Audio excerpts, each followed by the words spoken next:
waa barnaamijkii dhaqanka qaybtiisii afaraad iyo qisadii jacaylka iilka loo galay ee cilmi Ismaaciil Liibaan, cilmi boodhari iyo hodan Cabdulle Walanwal oo taxana inoo ahaan doonta.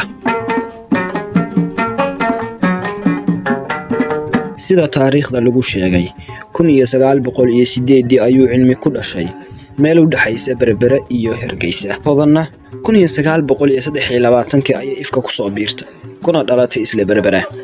cilmi boodhari wuxuu ka shaqayn jiray sida la sheegay urshad sameysay roodhida oo kolka ugu caansanayd Berbera. goor aroora qorraxduna soo bixin ayay hodan ugu timi dukaankii uu cilmi ku iibin jiray roodhiga ama furinka qofba soo yaqaan, iyada oo weydiisay inuu ka iibiyo 6 xabadood oo roodhi ah. sida la sheegay kolkay ka dhaqaaqday kana sii jeensatay ayaa cilmi halka uga bilaamay jacaylkii hodan oo harsiga iyo hurdadaba u diiday. intaa kadib kolkii uu soo shaabaxay jacaylkii uu hodan u hayay ayaa dadkiisa ay ciddii ugu dhaweed oo ka dhashay wadaado iyo qardhaasyo kula kala ordeen si ay uga tirtiraan bal jacaylkan harsiga iyo hurdadaba u diiday cilmi boodhari. laba kala bariday kala warla waa deegaan iyo dad aan jacayl qof uu ku dhacay iyo cid uu galayba horay u soo marin loona arkin yaanan weligii ku daalin saaxiibayaal.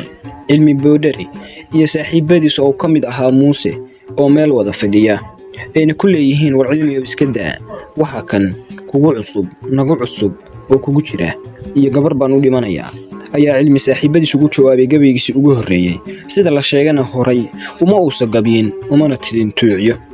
gabaygaas oo la magac baxay caashaqa haween ayaan tuducyo ka mid ah idinla wadaagina.